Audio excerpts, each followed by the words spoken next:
గారికి అలాగే తెలంగాణ విఠల్ గారికి అందరికీ కూడా నమస్కరిస్తూ నేను ఉద్యమకారిని కాదు ఏం కాదు కానీ ఉస్మానియా యూనివర్సిటీలో డిగ్రీ ఫస్ట్ ఇయర్లో ఉన్నప్పుడే ఈ ఉద్యమం అనేది స్టార్ట్ అయింది.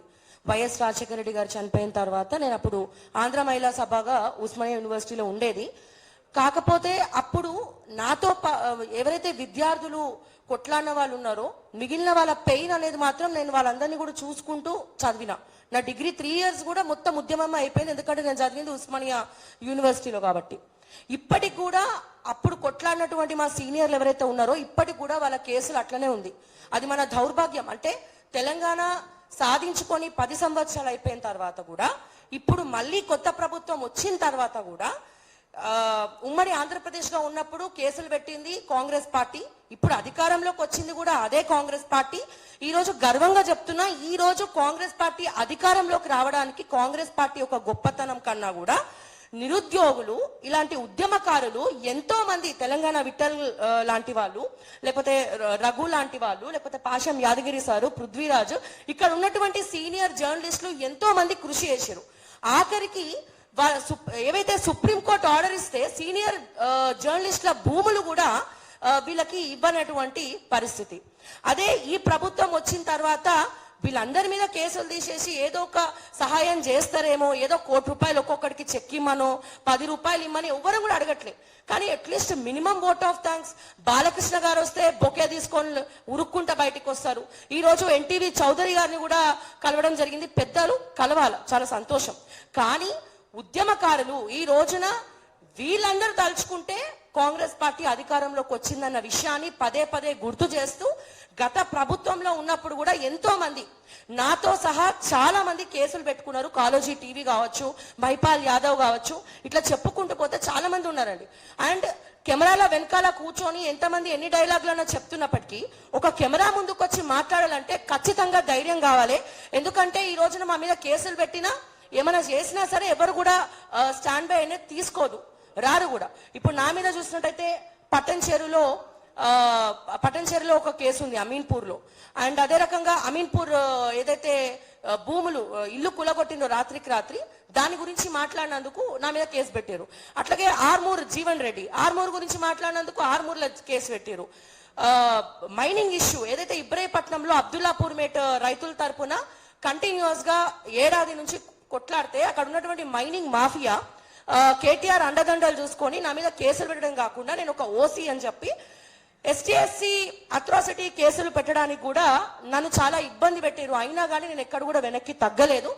ఎందుకు అంటే ప్రభుత్వం మారుతుంది, మీలాంటి పెద్దలందరూ కూడా సహకరిస్తారు, సపోర్ట్ చేస్తారు అని చెప్పి.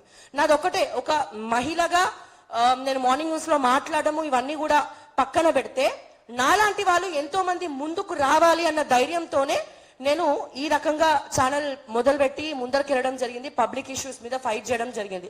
ఎంతో మంది జర్నలిస్టులకు కూడా ఒక ప్రత్యేకమైనటువంటి స్పేస్ లేదు. చాలా ఛానల్స్ విషయానికి వస్తే మా వంటి వాళ్ళని కూడా ఇబ్బంది పెడితే వచ్చే వాళ్ళు కూడా రానికి భయపడే అవకాశం ఉంది అని చెప్పి తెలియజేస్తూ, దయచేసి సీనియర్ జర్నలిస్టుల మీద ఉన్నటువంటి కేసులు, ముఖ్యంగా ఉద్యమకారుల మీద ఉన్నటువంటి కేసులు, ఇప్పుడు పదవులు అనుభవిస్తున్న వాళ్ళు ఎవ్వరికి కూడా వాళ్ళ మీద ఒక్క కేసు లేదు. కానీ వాళ్ళ పదవులు, ఎంతో మంది ఉద్యమకారులు త్యాగం చేయబట్టి వాళ్ళకి లడ్డూ దొరికినట్టు దొరికింది ఈరోజు పదవి. సో లడ్డూ దొరికినప్పుడు అట్లీస్ట్ వీళ్ళందరినీ పిలిచి ఓట్ ఆఫ్ థ్యాంక్స్ అన్న ఉండాలి, కేసులు కొట్టేయాలి. ఉద్యమకారులకి 250 గజాల స్థలం ఇస్తామని చెప్పి కట్టుబడి ఉన్నది కాంగ్రెస్ ప్రభుత్వం, మేనిఫెస్టోలో అమర్చింది. అండ్ అట్లనే 100 రోజులు అని మాట్లాడుతూ ఉన్నారు. ఒకసారేమో 100 రోజులు అంటారు, ఒకసారి కాదు 100 రోజుల తర్వాత మేము మొదలు పెడతామని చెప్పిన వాళ్ళు ఉన్నారు. అట్లాగే తోటి జర్నలిస్టులు ఎంతో మంది కేసులు పెట్టుకొని ఇబ్బంది పడుతున్న వాళ్ళు ఉన్నారు. ఇప్పటికి కూడా ఆఖరికి మంత్రులు కావచ్చు, ఈ ప్రభుత్వంలో ఉన్న కీలక పదవులు ఎవరైతే అనుభవిస్తున్నారో, ఏదైనా ఇష్యూ గురించి వాళ్ళతోటి మాట్లాడదామన్నా ఆఖరికి పిఏలు కూడా ఫోన్లు చెప్తలేరు.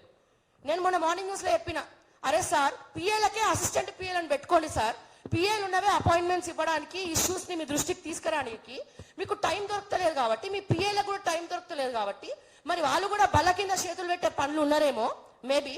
ఎందుకంటే రాక ప్రభుత్వం 10 ఏళ్ళు ఆకలి మీద ఉన్నారు. రాగానే వాళ్ళకు కూడా చాలా పనులు ఉంటాయి కదా పాపము. సో దయచేసి పిఎల్కి అసిస్టెంట్ పిఎల్ని పెట్టుకోమని చెప్పండి సార్ అని చెప్పి మొన్న మార్నింగ్ న్యూస్ లో చెప్పడం జరిగింది సార్. నాకు ఎంత బాధ అనిపిస్తుందంటే ఈరోజు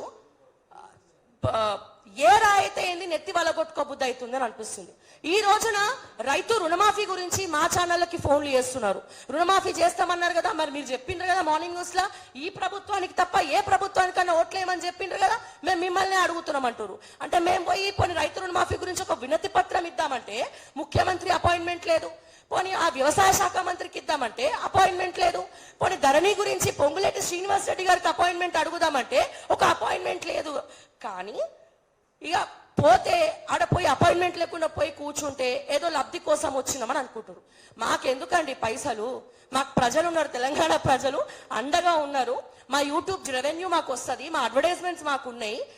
కేవలం మేము అడిగింది ఏంటంటే మనోధైర్యం. ఇటువంటి వాళ్ళు ఎంతో మంది కేసులు పెట్టుకొని ఇబ్బంది పడతా ఉన్నారు, ఖర్చులు పెట్టుకోలేనటువంటి పరిస్థితి, చాలా మందికి ఇబ్బందులు ఉన్నాయి. సో ఈ ప్రభుత్వం అన్న కడుపులో పెట్టుకొని కాపాడుకుంటుందంటే ఈ ప్రభుత్వం కూడా ఎప్పుడెప్పుడు ఆ కడుపులో ఉన్నటువంటి పేగులు తీసి మెడలో వేసుకుందామా అనే చూస్తుంది తప్ప, ఇక్కడ లోక్సభ ఎన్నికల గురించి చెప్తుంది తప్ప మిగిలిన వాళ్ళ ప్రాబ్లమ్స్ ఎవరు కూడా పట్టించుకోవట్లేదు. ఏ మంత్రి, ముఖ్యమంత్రి కాదు, డిప్యూటీ ముఖ్యమంత్రి కాదు, మంత్రులు కూడా ఆఖరికి ఆలోచించలేనటువంటి పరిస్థితి. సో దయచేసి నేను ఒకటే చెప్తున్నా ఈ ప్రభుత్వానికి, అసలే 6 నెలల తర్వాత ఏదో అవుతుంది ఏదో అవుతుంది ఏదో అవుతుంది అని చెప్పి పెద్ద పెద్ద స్టోరీలల్లి బ్రేకింగ్ న్యూస్ వేస్తా ఉన్నారు. అది ఏం అవ్వకుండా చూసుకోవాలి అంటే ముందు మీకు ఈ 10 ఏళ్లలో లేనిది ఒక్కసారి వచ్చేసరికి జర చెట్టెక్కి కూర్చున్నట్టు ఉన్నారు, కొంచెం చెట్టు దిగండి అని చెప్పి మాత్రం నేను చెప్పగలుగుతున్నా. అండ్ మాకంటే ముందుగా మాకెట్లాగో కేసులు పెట్టుకోవడం అలవాటు అయిపోయింది, తీసేస్తే సంతోషం.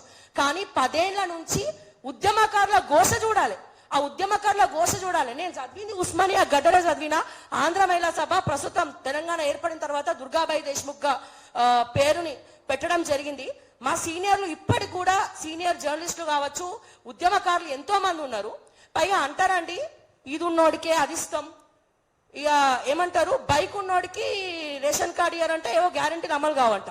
ఇది కూడా ట్రాన్స్పరెంట్ కదా, దాని గురించి కూడా పబ్లిక్ మాకు ఫోన్లు చేస్తా ఉన్నారు. మరి మీరు అన్ని మాటలు చెప్పారు కదా, ఎట్లుందంటే ఇంకొన్ని రోజులు పోతే సైకిల్ ఉన్నోడికి కూడా ఏమి ఇవ్వమన్నట్టుంది కథ. మళ్ళీ ఎవరికి ఇస్తారండి మీరు? సో దయచేసి నేను రిక్వెస్ట్ చేస్తుంది ఏంటంటే ఉద్యమకారులని పట్టించుకోండి. కాంగ్రెస్ ప్రభుత్వం ఉంది, ఎస్ పరిపాలన ఉంది అని చెప్పి దయచేసి ముందు చూపుతోటి వ్యవహరించండి. ఇంకా 3 నెలలు మాత్రమే అయ్యింది, ఇంకా 2-3 రోజులు అయితే 100 రోజులు అయిపోతుంది. 100 రోజులు అయిపోయిన తర్వాత 100 రోజులు ఉన్నాయి కాబట్టి చాలా ఇష్యూస్ మేము మాట్లాడినటువంటి పరిస్థితి. ఈ 100 రోజులు అయిపోయిన తర్వాత ఖచ్చితంగా మేము మళ్ళీ ఇష్యూస్ అన్ని కూడా రైజ్ చేస్తాం. అండ్ అలాగే నీటి బాధ ఊర్లలో గిరిజనులకు వీళ్ళందరికీ కూడా నీటి సమస్య రాబోతోంది. దయచేసి దాన్ని అధిగమించండి. ఒక కేబినెట్ భేటీ నీటి సమస్యను ఎట్లా అధిగమించాలనే దాని గురించి కూడా చర్చ జరపాలని చెప్పి, ఇప్పుడు ఆ పార్టీ వాళ్ళు ఈ పార్టీకి వస్తున్నారు, ఈ పార్టీ వాళ్ళు ఆ పార్టీకి వస్తున్నారు. పొద్దున్న లేస్తే మైక్ తిట్టుకుని, అరే ఏం తిట్టుకున్నాడు, కుక్కని తిట్టుకున్నాడు, తిట్టుకున్న వాళ్ళు కూడా బొకేలు ఇచ్చుకొని హమీ తుమి ఏకే అని చెప్పి మంచిగా కలిసిపోతున్నారు. మధ్యలో మేము పిచ్చోళ్ళమా?